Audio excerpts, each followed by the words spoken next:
Bonjour Marine Tondelier. Bonjour. Bonjour Lucie Castet. Bonjour. Le Rassemblement national et vous, la gauche, avez donc décidé de faire tomber le gouvernement Barnier via une motion de censure demain ou jeudi. Le Premier ministre va s'exprimer ce soir à 20h dans les journaux de TF1 et France 2. Qu'est-ce qu'il peut dire pour vous faire changer d'avis, Marine Tondelier ? Que voulez-vous que nous en attendions ? On n'en attendait pas grand-chose sur le fond. On avait quand même fait l'effort, je pense que c'est le cas de l'ensemble des partis de gauche, des partis écologistes, de le rencontrer, de lui expliquer nos lignes rouges, nos lignes vertes, pour le cas des écologistes. Il a mené une politique injuste. Il n'était pas très légitime dans sa fonction, puisqu'il n'avait pas remporté les élections législatives. Et à tout cela, il a ajouté le déshonneur. Moi, je pense qu'il y a eu, c'est quoi le déshonneur ? Dans toute cette période quand même inédite, déstabilisante. Moi, je suis comme les Français. Je pense que Lucie aussi, on est assez déroutés par la situation. Mais il y a eu un fait politique majeur cet été, qui s'appelait le Front républicain. Les personnes qui sont aujourd'hui en soutien de Michel Barnier, les macronistes, etc., ils ont un point en commun. C'est que leurs électeurs, soit ils ont voté pour eux, soit ils ont voté parce qu'ils ne voulaient pas du Rassemblement national au pouvoir. C'était un truc fort, c'était un vrai sursaut démocratique, une participation quasi sans précédent en France. Et qu'en ont-ils fait ? Ils se sont mis dans les mains de Marine Le Pen, pas juste en leur nom, puisqu'hier, ils publient un communiqué de Matignon citant Marine Le Pen. Ça n'est jamais arrivé pour aucun politique. Alors, le communiqué de Matignon ne cite pas. De ce qui s'est Mais attendez, passé hier, ils ont capitulé au nom des institutions. Ça laissera des traces. Et moi, je vous dis pas juste ça parce que, en tant que femme politique, on est choqués, mais parce que c'est l'inverse, exactement l'inverse de ce que, non pas juste nos électeurs, mais tous les électeurs qui ont fait le choix du Front républicain cet été, et eux, ils étaient au rendez-vous. Et je les en remercie, je n'oublierai jamais. Mais ça laissera des traces parce qu'il aura la censure et le déshonneur. Marine Tondelier, la pire des manières possibles. C'est l'humiliation pour lui. Marine Tondelier, vous parlez du Front républicain, mais c'est avec l'aide du Rassemblement national que vous allez faire tomber le gouvernement demain. La réalité, c'est que tout l'été, les macronistes nous ont expliqué qu'on ne pouvait pas avoir une première ministre issue de la gauche parce qu'elle serait bien incapable de passer un budget. La réalité, c'est qu'aujourd'hui, on a un gouvernement qui est dans les mains du Rassemblement national. Explicitement, Marine Tondelier l'a dit, un communiqué de Matignon avec le logo de Matignon de nos institutions françaises qui cite le Rassemblement national. Nous étions prêts à gouverner, nous étions prêts à faire des compromis. À aucun moment, le Premier ministre ne s'est tourné vers la gauche, ne s'est tourné vers le camp républicain, et on insiste lui, sur il dit ce qu'il a point négocié jusqu'au bout, aller construire et avec toutes les parties. Il n'a si pas vous du tout aviez construit été avec nommé nous. à Matignon, Lucie Castet, les choses se seraient passées autrement, là, en ce 2 décembre. Mais évidemment. Pas fait de communiqué citant Marine Le Pen. D'une part, je n'aurais pas fait de communiqué citant Marine Le Pen, c'est une évidence, mais d'autre part, et nous l'avons répété tout l'été, c'est ce que j'ai dit tout l'été, nous avons signé un courrier avec tous les présidents de groupe du Sénat et de l'Assemblée nationale du nouveau Front populaire pour dire nous allons chercher des compromis. Lucie Castet, vous auriez été censurée a priori. Vous auriez été censurée a priori. Quand savez-vous ? Le Rassemblement national, Marine Le Pen le disait. Mais le Rassemblement national seul ne pouvait pas nous censurer. Mais la droite, les LR aussi, en fait, étaient contre votre venue à Matignon. J'ai eu des discussions tout l'été avec des membres de l'IOT, des membres du MoDem, c'est-à-dire des parlementaires qui ne sont pas du camp du nouveau Front populaire, qui étaient prêts à travailler avec nous. J'en veux pour preuve les discussions que nous avons eues dans le cadre de la Commission des finances autour du projet de loi de finances. Le nouveau Front populaire a proposé énormément d'amendements. Beaucoup d'entre eux, la majorité d'entre eux ont été adoptés en Commission des finances, donc avec les voix de parlementaires qui ne sont pas du nouveau Front populaire. Nous sommes capables de bâtir des compromis. Nous l'avons dit, non seulement nous l'avons dit, mais nous l'avons aussi démontré. C'est ça la méthode de gouvernement du nouveau Front populaire. La réalité, c'est qu'Emmanuel Macron n'a jamais voulu se tourner vers nous au départ et que Michel Barnier a perpétué cette méthode. Il s'est tourné immédiatement vers le Rassemblement national. Il n'y a pas une erreur stratégique de la gauche. Je m'explique. On a compris que c'était toujours de notre faute. Ça, on a bien compris. Il y a des responsabilités, tout le monde est conscient qu'il y a des responsabilités, mais ce qu'on entend sur ce plateau depuis il y a une grosse différence entre nous et tous les autres. Tout le monde se renvoie la balle. On respecte le travail parlementaire. Nous avons mené ce travail parlementaire à fond et je remercie tous les députés du nouveau Front populaire qui étaient là en commission, le jour, la nuit et en séance, qui ont fait passer des mesures pour s'interposer, je dis bien s'interposer, entre la brutalité sociale, environnementale, économique des politiques macronistes et de droite et les Français. C'est ça que nous avons fait. On a obtenu des victoires majeures en hémicycle. Et vous savez ce qui s'est passé ? Le gouvernement fait des secondes délibérations pour faire table rase de tout le travail parlementaire. Et les macronistes, qui n'étaient pas là en commission, qui n'étaient pas là en séance, ils sont même pas venus travailler. C'est la seule chose qu'on leur demande. Ils sont élus, qui viennent en hémicycle et en commission défendre leur programme. Mais on ne sait pas lequel, mais qu'ils défendent. Les sénateurs, ils ont dû quitter l'hémicycle. Tous les sénateurs de gauche, ça ne s'était jamais vu. Ils ont dit, mais à quoi ça sert ? On parle, c'est pas juste un truc. Mais j'ai besoin de poser des questions. Oui, mais c'est pas juste un truc que les téléspectateurs comprennent, c'est pas juste un truc, on est de droite, ils sont de gauche, on n'est pas d'accord. Hein. On parle de défendre vos collectivités territoriales, parce qu'aujourd'hui, la désespérance des Français, c'est aussi qu'ils voient plus que la politique leur apporte. Et ce qui arrive un peu à les tenir en confiance envers la politique, c'est leur maire. Et il faut dire aux Français qu'avec ce budget, avec ce que eux sont en train de dessiner, leur maire demain, il pourra plus réaménager la salle de sport. Il pourra plus faire la police municipale pour garantir leur sécurité parce que le budget de l'État n'arrive plus à le faire. C'est ça la réalité. Les collectivités on va en parler des conséquences sur les Français parce qu'elles sont énormes. Ils savent aussi maintenant les collectivités, mais comment va-t-on faire ? Marine Tondelier, sur votre attitude, l'attitude de la gauche pendant les débats, en annonçant dès le début, la motion de démission pour une démission du président de la République. Ce sont vos amis de destitution de vos amis de la France Insoumise. Quand vous avez annoncé une censure a priori du Premier ministre pour ce budget, est-ce que vous n'êtes pas décrédibilisé comme interlocuteur pour des négociations? Parce que les négociations, elles ont eu lieu avec le Rassemblement national hier jusqu'en début d'après-midi. C'était eux les interlocuteurs, c'était pas vous. Ces négociations ont eu lieu exclusivement avec le Rassemblement national et la responsabilité de cet état de fait est entièrement imputable au gouvernement et au président de la République. Nous avons montré notre ouverture. Nous ne sommes pas responsables du fait que le président de la République et le camp gouvernemental a choisi de se tourner exclusivement vers le Rassemblement national, en grande partie pour des raisons idéologiques. Vous voyez bien l'espèce de connivence idéologique qu'il y a aujourd'hui. Lorsque Michel Barnier fait des concessions sur l'aide médicale d'État, qui va avoir pour conséquence directe, d'une part, d'éloigner la France de ses principes d'humanité, qui sont absolument fondamentaux, mais aussi d'autre part, d'avoir des conséquences budgétaires délétères et d'accroître la pression sur notre système de santé, est-ce que raisonnablement, vous pensez que la gauche peut ne pas s'engager à voter la censure contre un gouvernement comme ça ? Lucie Castet, est-ce que vous êtes plus que jamais candidate pour Matignon ? Alors, cette question, c'est une question qu'il faut poser. C'est la responsabilité du président de la République de désigner une première ministre ou un premier ministre. Nous l'avons toujours dit, le résultat des élections est tel que si le président de la République, souhaite respecter l'esprit des institutions, il se tourne vers le nouveau Front populaire qui a obtenu les meilleurs scores aux élections législatives et a désormais une majorité relative. C'est ça la question qu'il faut se poser. Ensuite, sur la question du non, je l'ai toujours dit, j'ai fait partie de la solution à l'été, je me suis tenue disponible et je me suis préparée à gouverner avec l'ensemble des forces du nouveau Front populaire et également avec des responsables de la société civile qui ont beaucoup à apporter en termes de réflexion sur la politique publique à mener. Maintenant, s'il apparaît qu'une autre personne est plus adaptée et dans une meilleure position pour jouer ce rôle de première ministre, je n'en ferai absolument pas une question personnelle. Alors il faut qu'on parle de ce qui se passe... Oui, on vous pose la question parce que les socialistes ont publié un communiqué hier et effectivement, pour la suite, ils n'ont pas cité votre nom pour Matignon. Eux, ils appellent à un accord de non-censure avec les macronistes. Marine Tondelier, vous dites quoi là-dessus ? Que c'est ce que nous avons travaillé tout l'été. Et nous, on vous dit... Non, mais est-ce qu'il faut discuter avec les macronistes ? C'est ça la question, pour établir... Excusez-moi, vous avez des macronistes, ils ont deux choix là aujourd'hui. Soit ils discutent avec nous, soit ils continuent de discuter et de se compromettre en discutant avec l'extrême droite. On a bien compris quelle ligne ils avaient pris pour l'instant. On a bien vu aussi là où ça nous menait. Donc normalement, là, c'est le moment où ils s'arrêtent, ils font marche arrière dans cette impasse, ils s'excusent peut-être un petit peu et ils reviennent du bon côté de l'histoire. Peut-être que c'est ça qu'il faut faire. Mais vous savez, il y a quand même une règle en politique. C'est que c'est Einstein qui le disait, donc c'était pas que pour la politique d'ailleurs. C'est que celles et ceux qui sont à l'origine d'un problème ne peuvent pas en être la solution.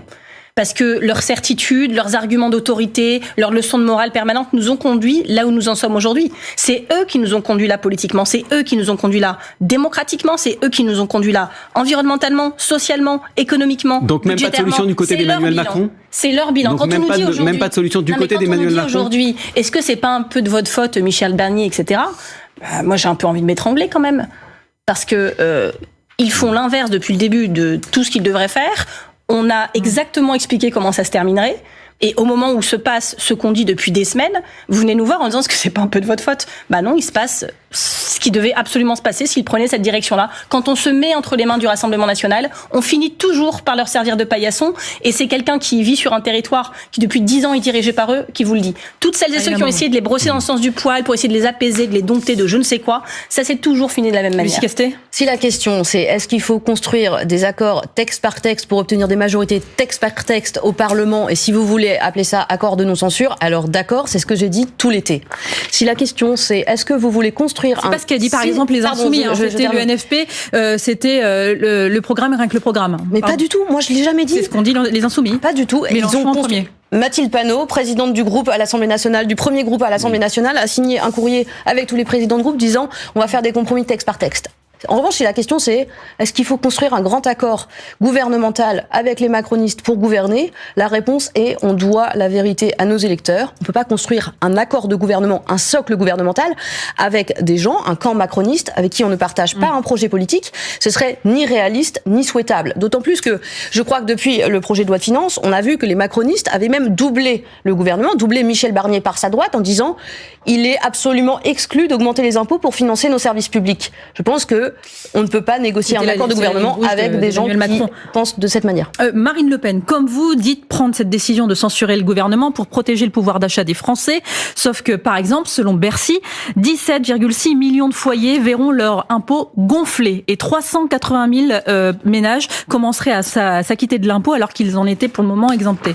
Alors, il faut pas. Vous leur dites quoi à tous ces foyers ? Alors déjà, tous ces foyers, je leur dis que je comprends leur inquiétude. Le projet de budget qui a été proposé par le gouvernement aurait des conséquences absolument délétères sur la vie quotidienne des Français, sur le système de santé, sur le système éducatif. 4000 postes de professeurs supprimés. J'ai fait la rentrée à la Courneuve début septembre. Il y a déjà les profs, ils disent c'est la pire rentrée qu'on a jamais eue. On va encore supprimer des postes de professeurs. Là, on vous parle des conséquences de la motion de censure qui sera vraisemblutellement adoptée. Oui, la situation budgétaire et financière de la France est préoccupante. On a aujourd'hui, on s'endette à des taux qui sont plutôt proches de ceux de la Grèce et qui sont moins favorables que l'Espagne. C'est une indication importante. Ça, c'est la conséquence mais encore une fois, directe qu'est-ce que vous dites de la politique. Aux 380 000 Français qui vont commencer...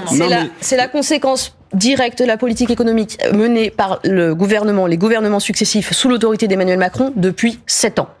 On a une situation où la politique n'a donné aucune visibilité aux investisseurs, aucune visibilité à nos entreprises qui produisent chaque jour et qui emploient chaque jour.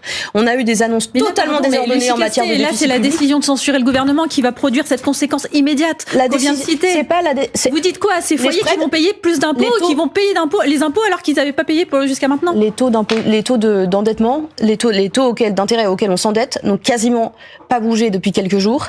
La situation, c'est que vous parlez de macroéconomie. Les Français qui nous écoutent là, ils pensent à leur quotidien. Demain, ils ont raison. Bien sûr, et ils ont raison. La situation est telle que si le budget passe, la situation serait totalement dégradée pour les citoyens et les services publics ne seraient encore pas possibles. Ils ne pourraient pas fonctionner. Donc la situation actuelle, c'est la conséquence directe de la politique qui est menée. J'ai d'autres exemples rapides à vous donner parce que c'est important de se rendre compte. On a le fil info qui nous attend. Oui, d'autres conséquences. Marine Tondelier sur les finances en l'absence de nouveaux budgets. Les agriculteurs en colère, il faut les citer parce qu'ils sont mobilisés. Eux, par exemple, n'obtiendront pas les fonds qu'ils attendent. Le secteur du logement en crise, pareil, pas de fonds prévus. Les ministères dans la justice, l'intérieur, les armées qui devraient voir leur crédit augmenter. On va nous expliquer. Pas de crédit augmenté. Michel Barnier, il propose un budget qui est le pire pour les collectivités territoriales de l'histoire des budgets de l'État. Il propose un budget qui veut dérembourser nos médicaments, qui va sabrer les services publics. Enfin, c'est un budget atroce. Et ce qu'on nous explique maintenant, c'est qu'en fait, on n'a pas le choix, parce que si on vote pas, les fonctionnaires seront plus payés, rien va fonctionner, et peut-être même que le Père Noël annulera sa tournée. Parce que j'ai dit attendez, on a l'habitude, c'est toujours pareil. Pour soutenir la droite, on n'a pas le choix en fait. Il faut faire tout comme il dit, sinon tout s'effondre. Mais ça s'effondre déjà, et c'est leur bilan, c'est leur politique qui nous conduit là. Qu'on ne dise pas aux gens qu'ils n'ont pas le choix. On a toujours le choix. Moi, je fais confiance à ce pays pour trouver des solutions. Je fais confiance aux représentants politiques pour trouver des solutions autres qu'aller se compromettre et services de paillasson à Marine Le Pen, qui les conduit exactement au même endroit, mais avec en plus l'humiliation et le déshonneur. Donc maintenant, qu'il y ait un sursaut dans ce pays, qu'on se mette autour de la table, table, qu'on trouve des solutions, mais ne disons pas à vos téléspectateurs que si cette motion de censure est votée, tout va s'effondrer et que c'est terminé. C'est si elle n'est pas votée que ça continuera, et si on laisse aller ce budget jusqu'au bout, nous sommes en train de nous interposer entre la politique de Michel Barnier, d'Emmanuel Macron, que les Français ont massivement rejeté aux législatives, et les Français. C'est ça qu'on est en train de faire. Jérôme Chapuis, Salia Braclia. Et toujours avec Marine Tondelier, secrétaire nationale des écologistes. Lucie Castec avait été désignée candidate au poste de Premier ministre par le nouveau Front populaire. Et on évoquait cette méthode que vous proposiez en cas de chute du gouvernement de Michel Barnier. Des accords texte par texte, notamment avec les macronistes. Au-delà du budget, ça commencerait par quoi, Lucie Castec ? Ça commencerait par exemple par les services publics. Vous le savez, c'est un sujet qui me tient particulièrement à cœur, mais aussi qui me tient évidemment très à cœur à l'ensemble de nos concitoyennes et de nos concitoyens. Par exemple, on a des projets de texte qui sont déjà préparés, qui ont été préparés par des parlementaires du nouveau Front populaire, des députés, des sénateurs, sur la santé publique. On a un projet de texte qui propose, par exemple, un nombre minimum de soignants par nombre de patients, pour être sûr que les gens sont correctement soignés à l'hôpital, qu'ils n'attendent pas des dizaines d'heures sur des brancards aux urgences. C'est absolument fondamental pour améliorer la qualité de vie des soignants, mais aussi, évidemment, la qualité des soins qui sont prodigués à nos concitoyens. Un autre texte, par exemple, un texte pour lutter contre les déserts médicaux. Sur ces sujets, comme sur les sujets typiquement l'éducation, je pense que nous pouvons rassembler des voix extrêmement largement, parce que les parlementaires, en circonscription, ils entendent tous les jours nos concitoyens qui leur disent « l'hôpital va mal, l'école va mal, les transports vont mal, je n'ai pas de logement ». Sur ces sujets-là, je pense sincèrement que pour peu qu'on joue un petit peu le jeu de la démocratie, on arrivera à bâtir des compromis avec l'ensemble des forces à l'Assemblée nationale. Mais pour ça, il faut donc un accord de non-censure, comme l'avait suggéré le patron du groupe socialiste à l'Assemblée, accord de non-censure, dont ne veulent pas vos alliés, les Insoumis. Comment on fait ? Mais c'est faux, les Insoumis, ils ont signé. Encore une fois, Mathilde Panot, elle a signé un courrier à l'ensemble des parlementaires qui dit « nous construirons des accords texte par texte ». On peut appeler ça globalement un accord de non-censure.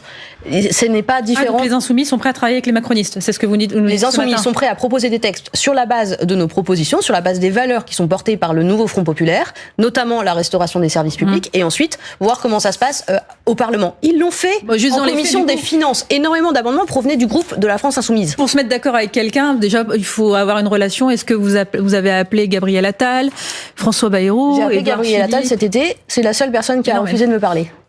Ben oui. C'est la seule personne qui a refusé de me parler. J'ai eu des échanges avec le MoDem, j'ai eu des échanges avec Lyot, j'ai eu des échanges avec des anciens macronistes, j'ai eu des échanges avec tout le monde. Gabriel Attal a refusé de me parler. Mais pardon d'insister sur la France Insoumise, parce qu'on a l'impression que vous n'avez pas tout à fait le même agenda. Mathilde Panot, qui était là l'autre jour, et encore une fois, qui disait pas tout à fait la même chose que vous, disait autre chose. C'est que elle, son objectif, c'est la démission d'Emmanuel Macron. Est-ce que c'est votre objectif ce matin, Marine Tondelier ? C'est pas mon objectif dans la vie. Moi, je veux qu'on arrive à protéger les Françaises et les Français. Et donc, oui, commence à se poser la question de ce qu'Emmanuel Macron va faire maintenant. Mais c'est pas notre question à nous, c'est la sienne. Il s'est mis dans une impasse, il a posé tout seul, il a décidé de poser une question très claire aux Français. En juin, la dissolution, est-ce que vous voulez ou non une alternance politique ? Les Français ont répondu très très clairement. Très clairement. Ils s'y attendaient pas, c'est leur réponse. Et après, on n'a rien compris tout l'été, obstruction, il voulait pas changer de Premier ministre. Il a d'ailleurs ce budget, quel que soit le Premier ministre nommé, nous on vous l'avait dit cet été, plus les semaines passaient, plus quelque part la personne qui était nommée perdait toute capacité, tout levier d'action, parce qu'il était trop tard pour préparer les choses sérieusement. Il se passe exactement tout ce qu'on avait dit. Mais donc vous ne demandez pas la démission d'Emmanuel Macron aujourd'hui, comme vos collègues insoumis ? Mais parce que c'est pas mon obsession dans la vie. Parce que je vois bien que de toute façon, là où on en est rendu, tout va être compliqué. Mais ce qu'il faut dire quand même, c'est que de plus en plus de Français se posent cette question. Regardez les sondages sur la démission et sur la destitution. Parce que les Français, ils ont été trahis par leur président de la République. Mais ça change quoi? Et je pense qu'ils ont l'habitude d'être trahis parfois par les politiques, mais par le président de la République qui vous pose une question, vous devez annuler vos vacances, les mariages, les trucs. Toute la vie de tout le monde a été chamboulée. On s'est arrêté pendant 5 semaines. Tous, vous, nous, les Français, pour suivre ce moment politique majeur. Et qu'en a-t-il été fait? Donc, moi, je vous dis, ce qui m'intéresse maintenant, c'est comment on se sort de là. Voilà, c'est la suite. Et je ne suis même pas sûre qu'une présidentielle, là, en catimini, parce qu'une présidentielle anticipée, c'est en 35 jours que ça se joue. On replonge dans une crise politique, etc. Donc, ce que doit nous dire Emmanuel Macron, ce que doit nous dire Michel Barnier, j'ai vu qu'il parlait ce soir, c'est, est-ce qu'ils ont encore une solution pour nous? Mais cette solution, elle ne peut s'inscrire que dans le cadre du Front républicain. Et je vous dis pas ça parce que je suis inflexible, parce que je suis obtus, parce que je suis sectaire ou parce que je ne sais quoi.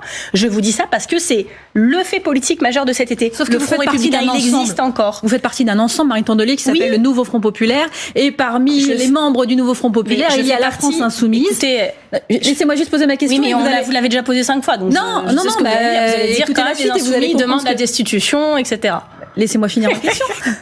On va aller au bout des choses. Donc, vous faites partie d'un ensemble, le Nouveau Front Populaire, dans lequel il y a les Insoumis. Eux, ils veulent une présidentielle anticipée, et c'est le vœu particulier de Jean-Luc Mélenchon, qui souhaite être le candidat de toute la gauche, de ceux qui veulent bien, justement, c'est ce qu'il dit. Et là, ça coince aussi dans votre propre camp, mais du côté de François Hollande. Écoutez ce qu'il dit. Il veut une élection présidentielle anticipée. Il veut être candidat à l'élection présidentielle. Il ne sera pas président, il le sait aussi. Il ne sera même pas au deuxième tour, il le sait aussi. La position et même la personne de Jean-Luc Mélenchon sont les plus rejetées dans l'opinion publique. Je ne me trompe pas. Donc, quand on a autant de niveaux de détestation, quand on a autant de niveaux de refus, de réprobation, ça pose quand même une question. Il a raison de dire ça, François Hollande? Vous êtes d'accord sur le constat qu'il fait? Je vais me permettre de répondre si vous voulez bien. Allez-y. Moi, je pense qu'on fait une erreur lorsque on se concentre sur la question des noms. Si on veut bâtir la victoire de la gauche pour qu'enfin la gauche soit en mesure de gouverner, là on a fait 28% aux élections législatives, c'était bien plus que ce que tous les sondages envisageaient, mais c'est insuffisant, on l'a vu tout l'été, c'est insuffisant pour gouverner sereinement et pour changer significativement la vie des Français.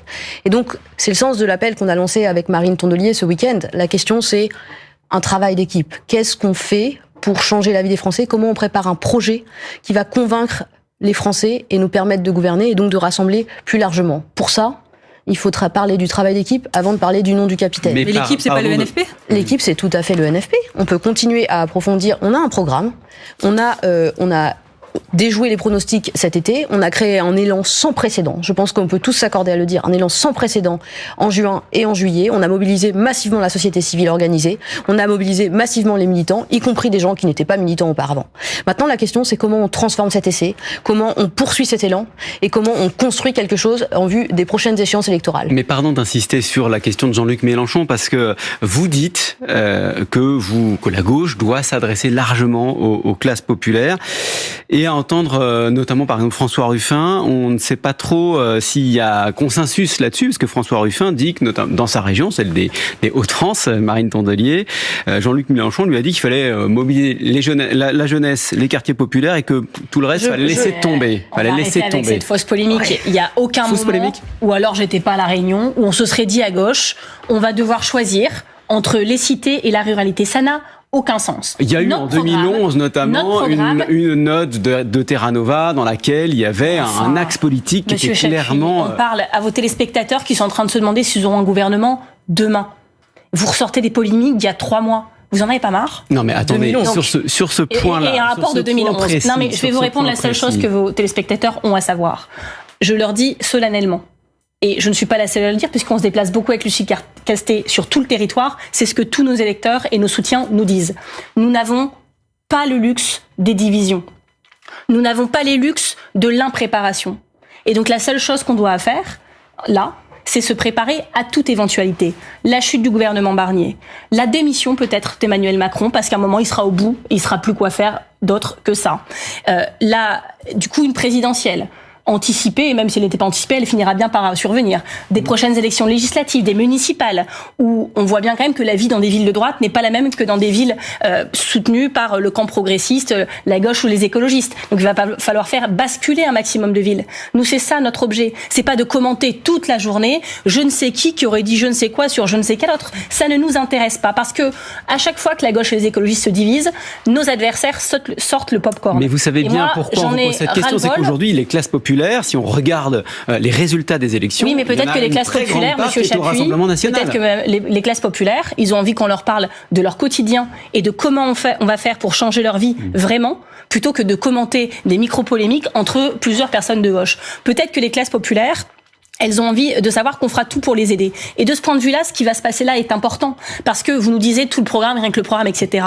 Arrêtons les fausses polémiques. C'est pas nous qui le disions, hein, c'est Jean-Luc Mélenchon. Est-ce que c'est difficile de comprendre que, évidemment, que notre cap, c'est celui-là? on a écrit ce programme, on l'a chiffré, c'est notre horizon, c'est notre objectif. C'est ça qu'on doit faire. Est-ce que tout le monde a compris que tant qu'on n'était pas à Matignon, on n'était pas en mesure de le faire? Mais est-ce que tout le monde a aussi compris que on ne pouvait pas attendre le grand soir où tout d'un coup, on pourrait faire tout d'un coup et ce serait facile? Ça ne va pas être facile, ça ne va pas être évident, il n'y a rien qui va être fluide dans les semaines qui viennent, mais tout ce qu'on pourra arracher en s'interposant entre Macron et les Français et en améliorant leur quotidien et en préservant le lendemain, nous le ferons. C'est ça notre engagement et ça se passe sur gagnonsensemble.fr pour celles et ceux qui veulent nous rejoindre et travailler avec nous à la réflexion, mais aussi et surtout à l'action, aux campagnes de mobilisation sur le terrain. Merci Marine Tondelier. Lucie Castet étaient les invités de France Info ce matin. Merci d'avoir été avec nous. Je vous laisse en compagnie de Salia Braclia, Renaud Dely pour les informer dans quelques minutes.